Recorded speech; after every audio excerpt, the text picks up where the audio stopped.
Jangan lupa like, komen, dan subscribe channel YouTube TVRI Bengkulu dan nyalakan lonceng notifikasinya.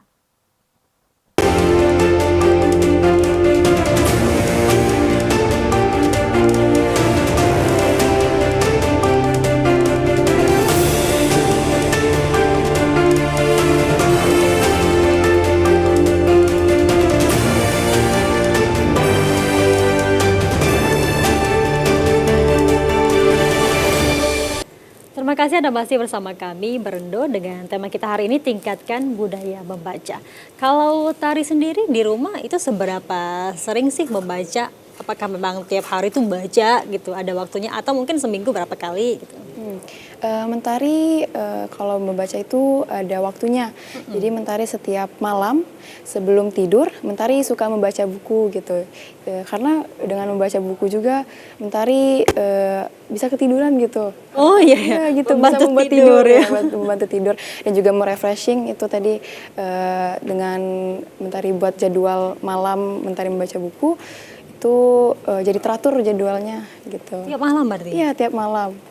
Berarti ada jamnya ya, Tari Ada sendiri jamnya. suka sebelum tidur berarti? Iya, sebelum tidur. Itu yang paling Konsepnya enak. sebelum tidur tuh ngantuk gitu ya Bapak? Doanya. Jadi baca buku. Jadi baca buku, memang ada waktu-waktu yang pas sebenarnya kan. Iya. Kadang-kadang ada juga orang yang memang suka baca buku tuh pada saat subuh gitu kan, Iya. lebih refresh otaknya, ada yang malam hari. Berarti Tari tipikal orang yang malam hari. Malam hari ya. Biasanya berapa menit tuh dalam sehari baca buku? Itu tergantung. Tergantung kadang pernah paling lama sejam gitu.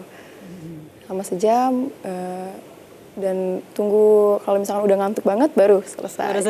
Iya, udah Kadang-kadang ngantuk. apa anak-anak sekolah ini kan baca buku ketika memang lagi ulangan aja, lagi ujian, atau lagi tugas aja. Tapi kalau dari Ibu sendiri sebenarnya untuk anak-anak sendiri itu sebaiknya seberapa sering sih membaca buku?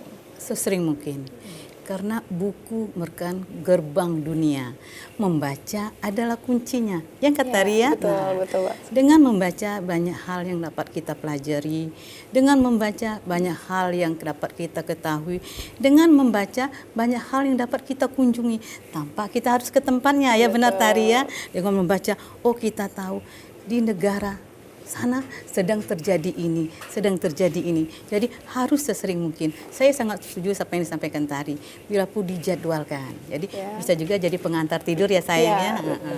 Rutinitas ya sebenarnya Jadikan membaca pun rutinitas. harus dibiasakan. Ya, jadi biasakan sedari dini. Sedari dini. Nah kadang-kadang nih kan kalau misalnya anak-anak sekarang tuh udah tahu internet apa-apa serba praktis ya. Ya benar. Bedanya manfaatnya kita baca buku dengan ketimbang ngetik tinggal jadi itu beda ya Bu ya?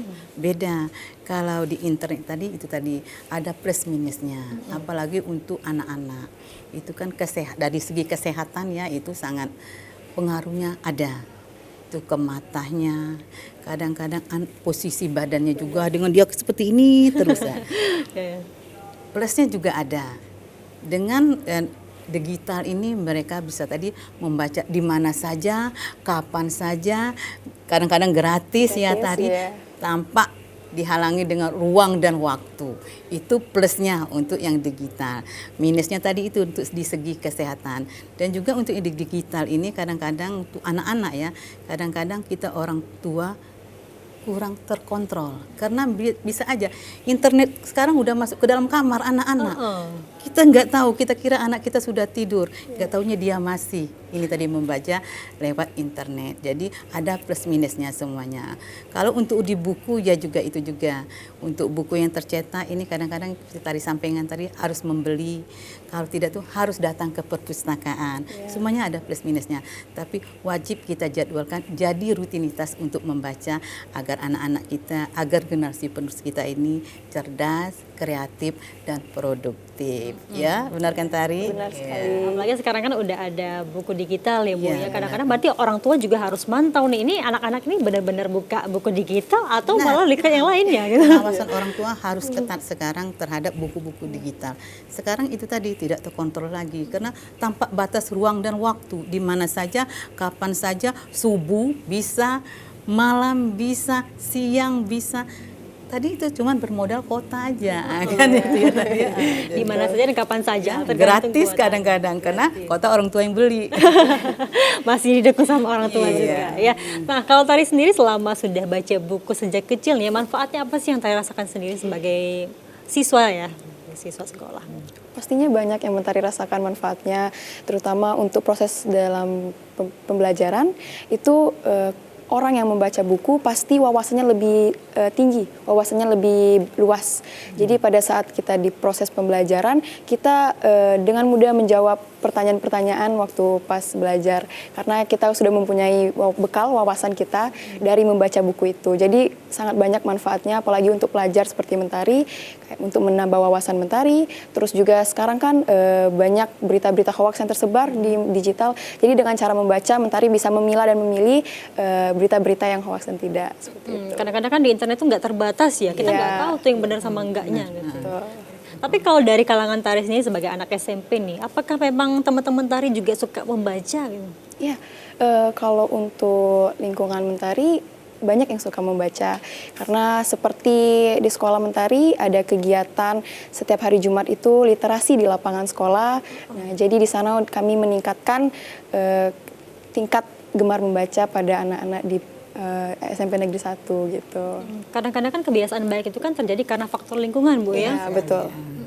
Ibu tadi kan juga singgung kalau misalnya bukan cuma di cakupan Kota Bengkulu saja, tapi juga di kabupaten. Kalau di kabupaten gimana Ibu untuk meningkatkan manfaat? Alhamdulillah untuk saat ini indeks pembangunan literasi masyarakat di kabupaten juga semakin meningkat karena untuk saat ini Perpustakaan Nasional itu punya program yang sangat bagus dalam meningkatkan indeks literasi masyarakat. Itu untuk saat ini kan setiap itu udah 5 kabupaten itu menerima bantuan dari Pusnas untuk membangun perpustakaan. Sekarang gedung perpustakaan di kabupaten sangat bagus. Di Bengkulu Selatan itu nanti 4 lantai. Nah, di di Payang di Bengkulu Selatan itu udah 2 lantai. Jadi itu dalam rangka mendukung indeks literasi masyarakat. Alhamdulillah. Juga bantuan buku-buku sudah baik dari kami dari Perpustakaan Provinsi Bengkulu maupun dari Perpustakaan Nasional.